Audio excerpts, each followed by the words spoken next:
Assalamualaikum warahmatullahi wabarakatuh.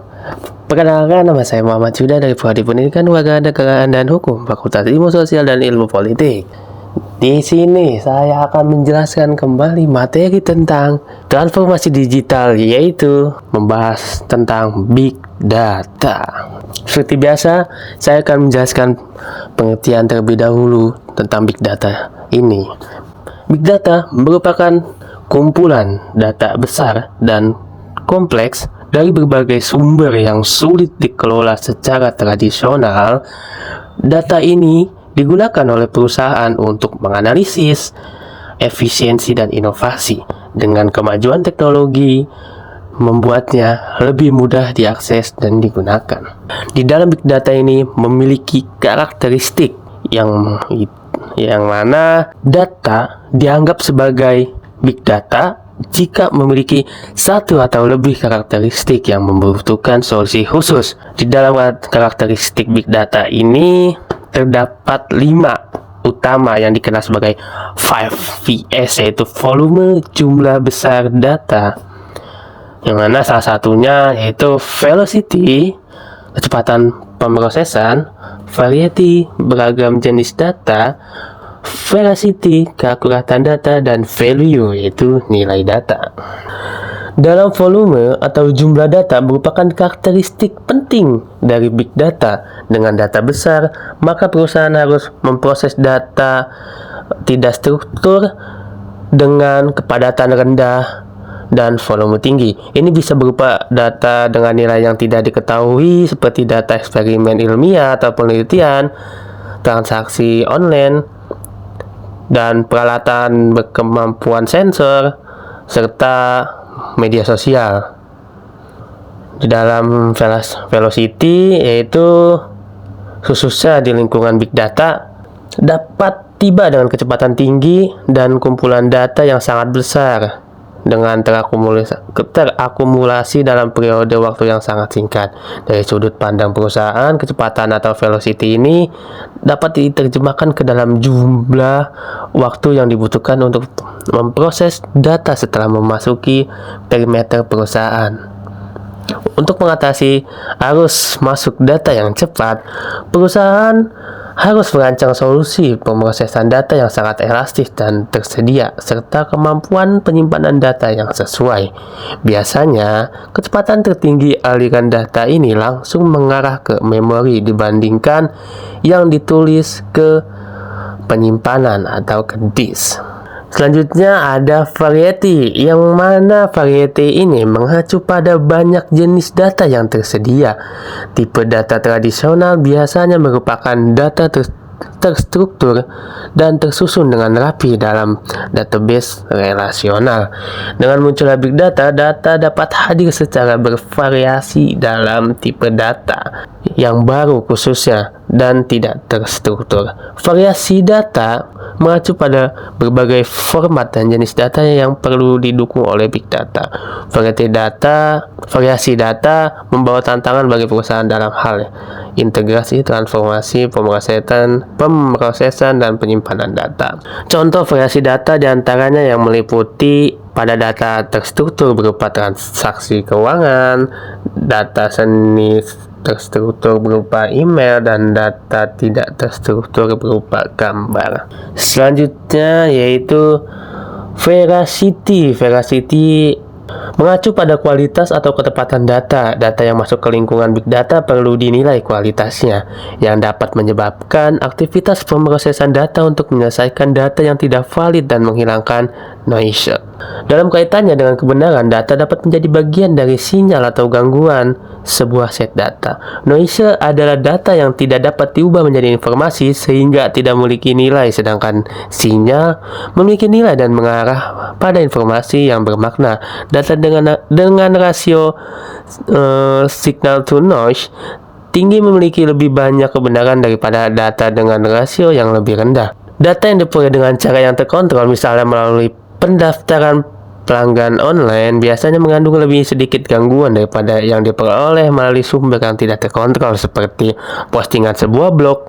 Dengan demikian, rasio signal to noise data tergantung pada sumber data dan tipenya. Yang terakhir ada value atau nilai. Dapat diartikan sebagai kegunaan data bagi suatu perusahaan secara intuitif terkait dengan karakteristik veracity, di mana semakin tinggi akurasi data maka semakin banyak nilai yang dimiliki data tersebut untuk dipergunakan lebih lanjut. Nilai juga bergantung pada berapa lama pemrosesan data karena hasil analitik memiliki umur simpan. Nilai dan waktu berhubungan secara terbalik. Semakin lama waktu dibutuhkan data untuk diubah menjadi informasi yang bermakna, maka semakin sedikit nilai yang dimilikinya. Yang dipergunakan lebih lanjut dengan hasil yang terlalu lama menghambat kualitas dan kecepatan dalam pengambilan keputusan. Selanjutnya ada perusahaan yang menggunakan big data, yaitu seperti Microsoft, Windows, Azure hidup, Oracle, Big Data Appliance, SAP, yaitu HANA. Selanjutnya ada MC dengan Green Plum hidup. Perusahaan lainnya yang juga memanfaatkan big data seperti Amazon, IBM, Facebook, Twitter, Hewlett Packard, LinkedIn, Liquid, dan Rakuten Japan. Di dalam penerapan big data ini pasti ada tantangan di dalam pemrosesan big data, yaitu ukuran data terus bertambah menuntut solusi penyimpanan yang efektif dan efisien. Selanjutnya ada akurasi data, yang mana data harus relevan dan dikurasi untuk analisis yang bermakna, memerlukan waktu dalam persiapannya. Selanjutnya perubahan cepat. Dalam teknologi big data ini terus berkembang, seperti peralihan dari Apache Hadoop ke Apache Spark. Selanjutnya, dalam analisis big data, saat ini telah banyak bidang yang menganalisis big data dan memanfaatkannya untuk meningkatkan performa, kinerja, dan keuntungan bisnis. Salah satunya yaitu manfaat terbesar dari big data adalah analisis prediktif. Analitik big data ini dapat memprediksi hasil secara akurat sehingga memungkinkan bisnis dan organisasi untuk membuat keputusan yang lebih baik, sekaligus mengoptimalkan efisiensi operasional dan mengurangi risiko. Perkembangan data yang bergerak cepat seperti big data juga, big data tersebut selalu memberikan adanya peluang untuk inovasi. Seperti teknik statistik biasanya digunakan untuk analisis data eksplorasi. Setelah itu, teknik komputasi yang memanfaatkan wawasan yang diperoleh dari studi statistik serta kumpulan data dapat diterapkan. Dalam prosesnya diperlukan algoritma yang efisien secara komputasi. Berikut merupakan jenis-jenis analisis data, yaitu kuantitatif analisis atau analisis kuantitatif merupakan teknik analisis yang berfokus pada pola dan korelasi yang ditemukan dalam data.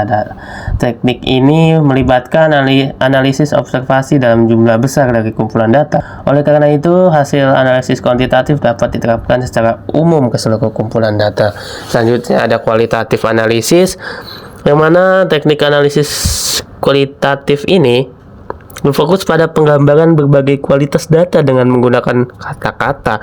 Teknik ini melibatkan analisis sampel yang lebih kecil, namun analisis secara lebih mendalam dibandingkan dengan analisis data kuantitatif. Hasil analisis ini tidak dapat digeneralisasikan ke seluruh kumpulan data karena ukuran sampelnya kecil. Hasil dari analisis kualitatif ini berupa gambaran hubungan dengan menggunakan kata-kata, seperti hasil analisis penjualan suatu perusahaan hanya menyatakan bahwa angkanya tidak setinggi periode sebelumnya dan tidak memberikan perbedaan numerik. Selanjutnya ada data mining, juga dikenal sebagai penemuan data yang merupakan bentuk analisis data, khususnya yang menargetkan kumpulan data besar. Sehubungan dengan analisis big data, data mining umumnya mengacu pada teknik otomatis berbasis perangkat lunak yang menyaring kumpulan data besar untuk mengidentifikasi pola dan tren. Data mining membentuk dasar untuk analitik prediktif dan business intelligence atau BI.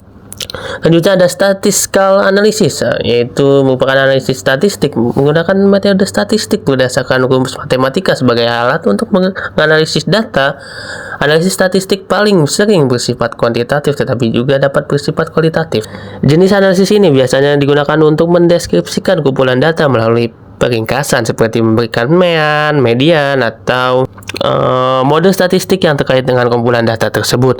Teknik analisis ini juga dapat digunakan untuk menyimpulkan pola dan hubungan dalam kumpulan data seperti regresi dan korelasi. Selanjutnya ada machine learning, merupakan salah satu teknik analisis data yang dilatar belakangi oleh manusia yang pandai dalam mengenali pola dan hubungan dalam data. Namun, manusia tidak dapat memproses data dalam jumlah besar dengan sangat cepat, sedangkan mesin justru sangat mahir dalam memproses data dalam jumlah besar dengan cepat, tetapi hanya jika diketahui cara menganalisisnya. Oleh karena itu, machine learning bertujuan menggabungkan antara pengetahuan manusia dengan kecepatan pemrosesan mesin, sehingga mesin akan dapat memproses data dalam jumlah besar tanpa memerlukan banyak campur tangan manusia. Berikut ini contoh beberapa teknik machine learning dalam hubungan dengan data mining, yaitu classification, clustering, atau outlier detection, dan filtering. Selanjutnya ada semantic analysis, merupakan analisis semantik yang mengekstraksi informasi bermakna dari kata tekstual dan ucapan. Analisis semantik ini dibutuhkan karena fragmen teks atau data ucapan dapat memiliki arti yang berbeda dalam konteks juga yang berbeda, sedangkan kalimat lengkap dapat mempertahankan maknanya meskipun terstruktur dengan cara yang berbeda. Mesin dapat mengekstrak informasi yang berharga, maka teks dan data ucapan perlu dipahami oleh mesin dengan cara yang sama seperti manusia. Beberapa contoh jenis analisis semantik yaitu seperti natural language processing, text analytic, dan sentiment analysis. Selanjutnya yang terakhir yaitu visual analysis, merupakan analisis visual yang melibatkan representasi data grafis untuk mengaktifkan atau meningkatkan persepsi visualnya berdasarkan premis bahwa manusia dapat memahami dan menarik kesimpulan dari grafik lebih cepat daripada teks. Analisis visual bertindak sebagai alat penemuan di bidang big data. Teknik analisis ini menggunakan representasi grafis untuk mengembangkan pemahaman yang lebih dalam tentang data yang dianalisis, sehingga dapat membantu mengidentifikasi dan menyoroti pola, korelasi, dan anomali tersembunyi. Contoh analisis visual yaitu seperti heat maps, time series, pilot, network graphs, dan spatial data mapping. Oke, selanjutnya di dalam big data juga ada etika dalam penerapan big data, yaitu di dalam 3 poin di PPT ini, yaitu ada privasi, kerahasiaan, dan transparansi. Privasi tidak berarti rahasia, tetapi menegakkan aturan penggunaan, pengumpulan, dan retensi data. Selanjutnya, kerahasiaan. Informasi yang dibagikan tetap bisa dirahasiakan meski dibagikan kepada pihak tertentu. Lalu transparansi. Dalam big data ini memerlukan keterbukaan, terutama untuk penggunaan sekunder yang menghasilkan prediksi dan kesimpulan baru. Berikut penjelasan big data dari saya. Apabila ada kata-kata yang salah, mohon dimaafkan. Kurang lebihnya mohon maaf. Sekali lagi, wabillahi taufiq wal hidayah. Wassalamualaikum warahmatullahi wabarakatuh. Terima kasih teman-teman semuanya.